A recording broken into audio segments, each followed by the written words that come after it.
Welcome to the Men of Valor program. Finally, after the holidays and some illness, we are back in the saddle, Randy, and we are going to start a new series. And we're excited about it, Mark. We'd like to, first of all, again, thank our listeners for their patience because we also had a series of unplanned, unfortunate technical difficulties that we've now worked our way through, and it's full steam ahead, and we're quite excited. And no better way to come back than to start a new series and to make that series extra special. Yeah. We've been graced with Debbie Laaser joining the show, and Deb's going to be with us for the next few shows as this new series is launched. And Mark, tell our listeners the name of this series. As I understand it, when you've broken her trust. When you've broken her trust. We have an awful lot of the spouses listening with the husbands now, as we have learned, and we're excited about that. So this is going to be a great series for both the men and the women as we move forward. And with that, we'd like to once again introduce Debbie Laaser to the show. Well, I thank you guys for inviting me to this show.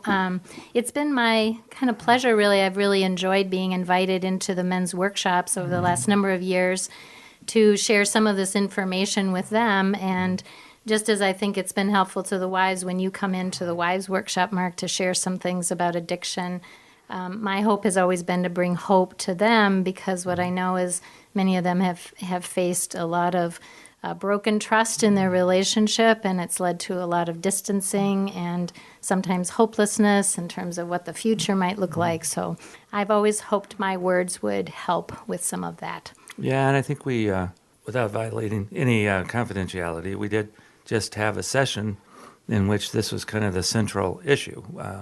When would the wife be able to kind of let go of some of the pain, forgive her husband, and that kind of thing. So we certainly dealt with this a lot, and you have come up with research and other kinds of things to demonstrate what could be helpful for the husband to do and also helpful for the wife to do. So in the next 4 shows or so, we're going to go over all of that. Mm-hmm. I think one of the things I've often said when I've come into the men's workshop is that there were many of these things that you demonstrated to me early in our recovery, and I didn't always know exactly why they were building trust. I just knew that I had more hope as time went along. And so over the years and in doing therapy myself with others and some of my more recent research, I think I've been able to clarify more clearly what some of the specific things are that are really helpful to a wife in terms of rebuilding trust when that has been broken. Mm-hmm. I think it's also true that most of us have had trust broken in our life in one way or another. To think that we've lived through life and not had broken trust from a best friend or parents or teachers or coaches or someone in our life would be to live in kind of a Pollyanna world. But what is also true is I think sexual addiction, because it is so personal, breaks trust in a way that's really profound for most women. And in fact, from my research, it has been indicated that trust broken from sexual addiction and the trauma created from that is, for 95% of the women who answered in my survey, the most traumatic thing that's happened in their life. Mm-hmm. So in some ways, rebuilding that kind of broken trust has been a lot more of a struggle than maybe some of these other ways that it has been broken for them. Yeah, that's been a controversial topic in our field, but I do think that kind of one of the first phases of healing for a wife is accepting and recognizing how incredibly traumatic the betrayal has been. And that would include across all forms of acting out, even if it's just, and I say just in quotation marks, pornography and masturbation. Certainly, crossing the flesh line and having affairs, other kinds of things. It's very traumatic. And some of the wives, may have had earlier trauma in their life, and sometimes, that gets drawn into it too. But violation of the marriage vows is a very significant trauma. I think what was interesting to me is that actually from research it has been proven that emotional affairs, as we call them here, or connection with another person that really doesn't even have anything to do with physical or sexual connection, creates more pain for a wife, generally speaking, than sexual acting out. And I think too often we will tend to minimize that kind of connection because it hasn't crossed a flesh line. But research does show that when again, we violated this expectation that there are things that are special only to us in our relationship, that creates more of a heart pain actually than the other. So here we take all of these kinds of things seriously because we know that they break the desire to be chosen in our relationship, in our marriage. And that is an incredibly important desire that I think we all have as we marry our prince or princess, and we have an expectation that there will be that part of our life that's just special to the two of us. Well, so over the years, we've kind of studied, or you have more so than me, I think. My concern is when I'm working with the men, to get them to do whatever it takes, to stay sober. And I think in the process, some of those things that they're doing, if they're, working a very aggressive program, does speak to the wives, don't you think? Absolutely. So I do want to talk specifically about what some of those are. I want to mention just a couple of things first, in hopes of building hope for the men who might be listening to this program. And that is, from my research, one of the questions I asked the women who had been betrayed is, why did you stay in your relationship? Because I think it's true, when we get hurt in a really horrific way and create PTSD, which it does for over half of the women who have been betrayed this way, why in the world would you stay? And I think it was very interesting that over 75% of them said they stayed because at the heart of their hearts, they loved their husband. It was also true they had been very hurt, but their desire to stay and work out things was because of that. And I think it's important for men to know that. It wasn't based on just some moral commandment or church teaching or... That was also some of the answers that they could choose from. And clearly some of them, the other 25% chose some other things, stayed for the sake of children or stayed because they didn't think they could take care of themselves. And 75% stayed because of love. Right. And I think that's important. Yeah. The other thing I would say is that one of the things I know from our journey is that one of the biggest fears, I think, in the beginning of staying is the fear that you would always be identified as a sex-addicted couple, or that would always be the focus of your life. It'd be the fight you were fighting every day of your marriage. And I think it's important for you all to know that we know from our own experience that is not necessarily the case. And hopefully, with the right kind of help and healing, that is not the case at all. That it is definitely the problem that often brings people into a program of transformation, of counseling, of recovery, as we say. But it is not something that continues to identify you necessarily for the rest of your life. That's right. So. I was just thinking that we might be taking for granted, we might have new listeners that really don't know our story, and I don't think we need to get into all of it, but we're speaking out of our own experience here, in that I am a person who struggled with sex addiction early in my life, and finally at age 37 got treatment. And so we have been on this journey of trust building and intimacy building for the last 30 years, really. So a lot of what we talk about is in fact based on research, but it's also based on our experience. Yes, that would be very true. Yeah, okay. Well, I just wonder if sometimes people, they kind of click around on the internet and they stumble on our program and maybe they just don't know our backgrounds, but Yeah. okay. Well, first and foremost, I think what we say does come out of our personal experience. Secondly, I guess out of our own clinical backgrounds and our education. And now most recently for me, it's coming out of some of the research that I've done in the last few years, which has confirmed a lot of my beliefs about many of these things, which has been helpful too. Yeah, and I think in one of our later shows, we'll get to some of the research, particularly as it comes to the wife and what she needs to do for herself. So how could we not have a trigger of the week as we're recording this 3 days after the Super Bowl? So now you would think I would be talking about the cheerleaders, and I do think that there was some triggering there. But I think what bothered me the most watching the Super Bowl, because, I normally don't watch commercials. I record the show and we delay turning it on, and we just cycle through them. But there's supposed to be so many great commercials during the Super Bowl that you tend to watch them. And I was just noticing how many of the commercials were basically for movies that are coming out evidently soon, and that full of violence, full of science fiction, full of monsters, full of dinosaurs. There was a scene of a young kid in bed, and there was a monster underneath the bed. These are the kind of things that kids, worry about.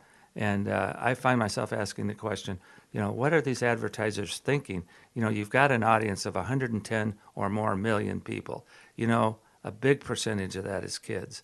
And it's just triggering to me that our culture would be so insensitive to the safety issues of our children. So it just makes you angry, and I think anger is one of the things that can be, for an addict, can trigger him into wanting to take care of himself in the old ways. All right, we'll come back to the show. You now have a list, I think, of some things that you perceive that I did that were helpful to you. So are you wanting to get into that? I think that would be my practical side. I love practical things. Yeah. I like helping people in practical ways. Yeah. I would say that as we start diving into this topic of rebuilding trust that's been broken, there are 3 elements to that, and we're going to start out with the first one, which is primarily about what you as a husband can do to start rebuilding trust. Yeah. I guess I would just like our listeners to know there are 2 other important components to this. One is building trust in yourself or your own intuitive, spirit-led place, and another is trusting God. So perhaps by the time we get to the end of our series, we'll talk about each of those as well. All of those, yeah. Yeah, but I have a big long list about the first one. I know you do. And I'll have to admit, this is hard for me. It makes me sound maybe better than I was at the time, I think. But nevertheless, forge ahead. Okay. Well, maybe that's one of the things that years in this program does for us, honey, is that we do tend to remember the good that has come out of things, Yeah. and we do start to let go about some of the hard days and the hard weeks. But you're absolutely right. I mean, it was not like everything went smoothly here Right. and you did everything perfectly, and therefore I wasn't triggered, and Yeah. we just had all this connection because it was a hard road for the Right. first few years. And at the same time, I think these were things that were very much a part of what you learned and experienced coming out of inpatient treatment, which I would say, too, in some ways, I think expedited your ability to be in touch with some of these things that built my trust. Right. That was one of the gifts, I think, in your going away to inpatient treatment, is that things moved along more quickly than it does maybe for some of our clients. That's right. Yeah. When you go from one day going to your normal work, the next day having been fired from all of that, and entering the doors of some strange hospital up in Minnesota, that was quite a shock. So, Right.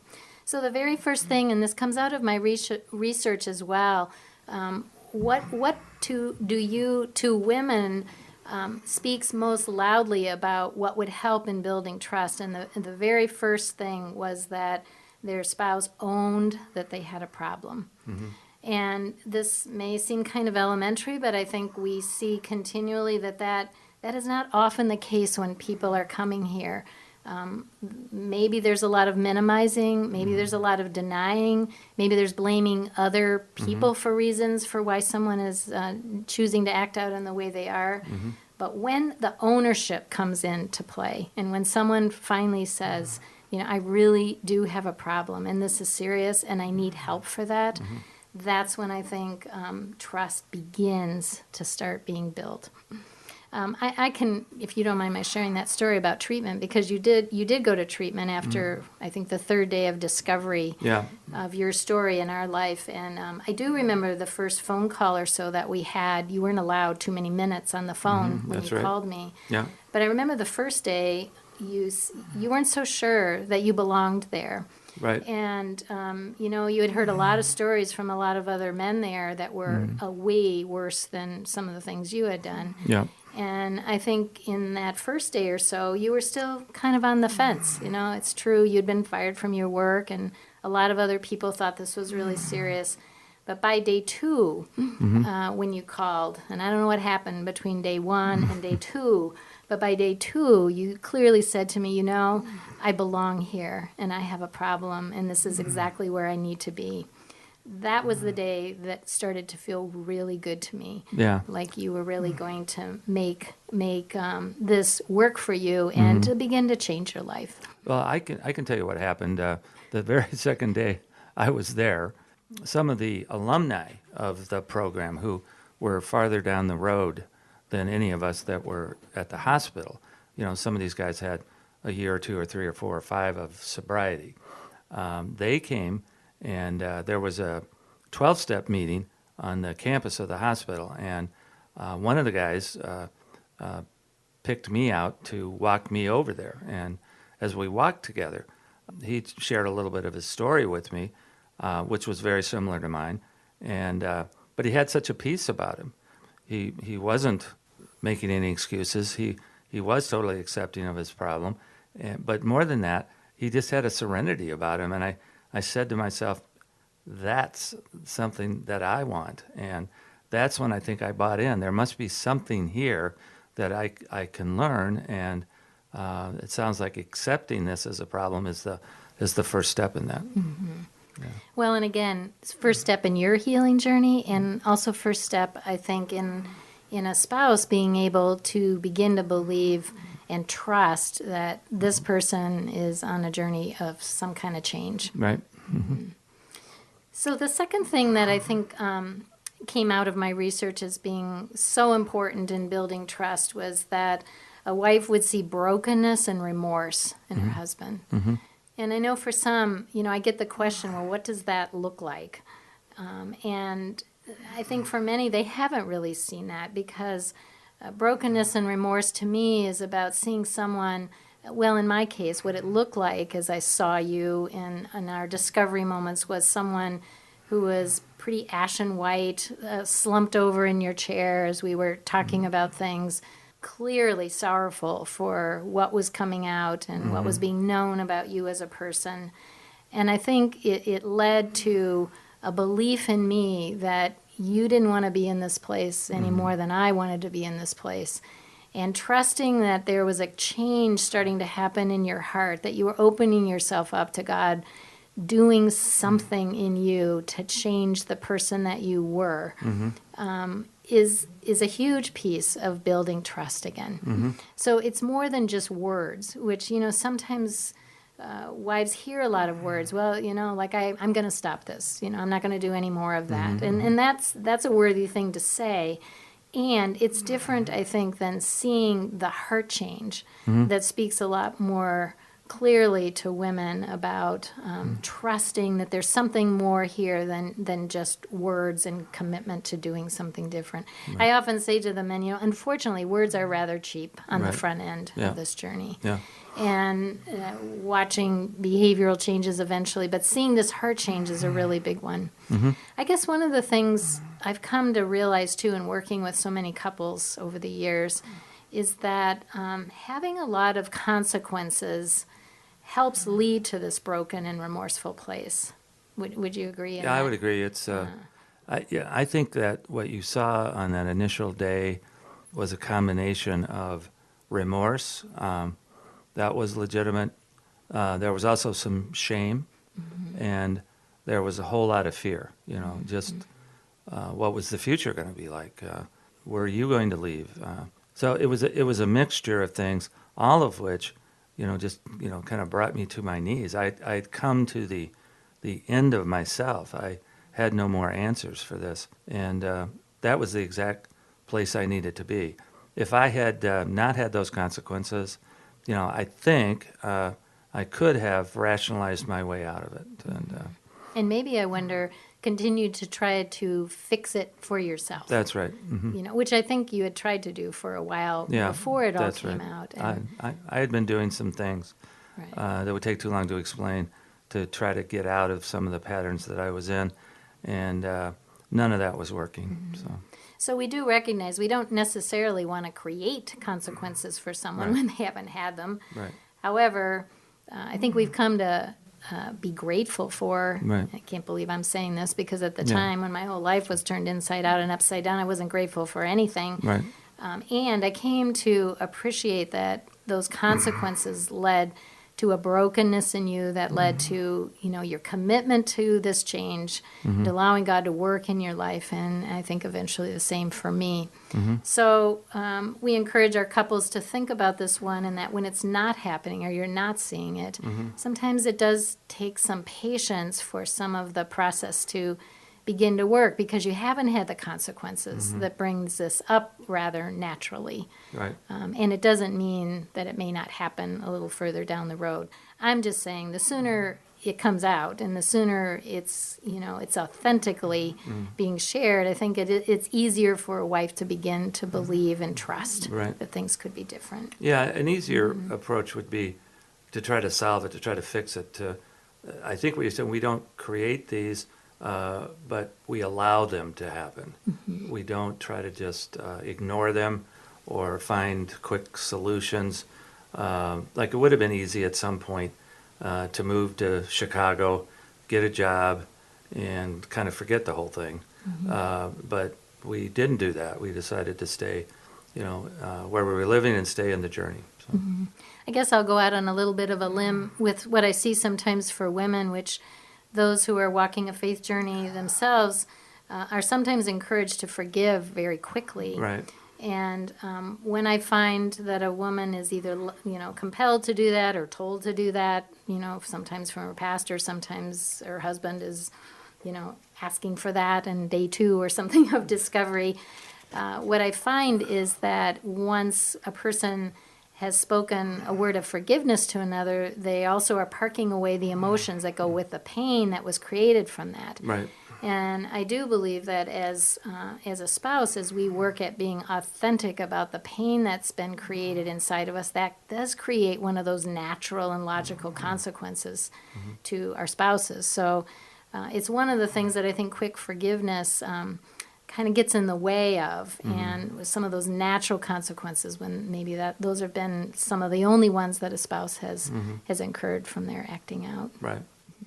Why don't you go on to the next one? Okay, the next one that I know is incredibly important is to see someone who is doing whatever it takes to stay sober.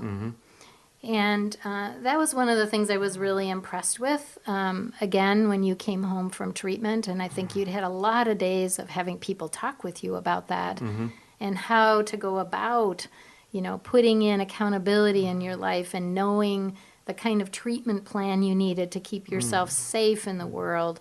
And where were support groups, and also thankfully we had your treatment center that set you up for the counseling that was going to follow the treatment plan, the treatment program, and all of those things led to you just really kind of hitting the ground running when you came home from treatment. And I think it's good for the listeners to understand 30 years ago, this was quite a feat because there wasn't a lot of support back then, and there weren't even a lot of people trained in dealing with sexual addiction. So to put together a plan for yourself took a lot of effort. And I know on your behalf that even SA groups at the time weren't available. Maybe here or there, and in our community we're not. So you did the next thing and went to AA, and Right. you weren't even struggling with alcoholism. Right. But you found support there. You found good accountability. You found people working hard at sobriety, and then that led to people that you were able to take aside and start your own group because you found that they were also struggling with what you were struggling in addition to alcohol. Yeah, well, the statistics are that at any given AA meeting, probably half of the men there are struggling with sex addiction. So it wasn't hard to identify them, and they became rather enthusiastic to start a new group, which we did within the first week. And then the counseling center that we both had been referred to, they had groups for men, groups for women. So on a weekly basis, I was able to go. I'll never forget the first night I was at one of those. There were 2 guys in that group that had been to the same program up at the treatment hospital that I had been. And of course, the leader invited me to tell my story, which I did. And I said I just got out of treatment for sex addiction. And these guys' jaws dropped. And they had been coming to this group for 6 months and had not talked about sexual addiction. because they were both also alcoholics. So they had something else to talk about. So one of the things I found is that if you just get honest about your story, you're generally going to find somebody who shares that story. And from that, we grew that group to, I've heard from people back there that they have now 80 people attending that 12-step group every week. It's amazing. Yeah. But when you talk about sometimes doing whatever it takes does mean committing to being honest and authentic Right. in other areas of your life. I know for some people that might require them choosing to be honest in their workplace because maybe an affair partner is someone they're working with right there. Right. Or they have a boss that doesn't understand that they can't do travel with women alone and they need to be honest about their story or ask for their needs in order to create a safe program for themselves. Doing whatever it takes sometimes might mean losses in your life along Right. the way. Right. I think for some too, it means reprioritizing time and money. And I know we run into this fairly often where people are like, well, I'm so busy, I can't get to that group tonight. In fact, tomorrow I can't either, and the next night either.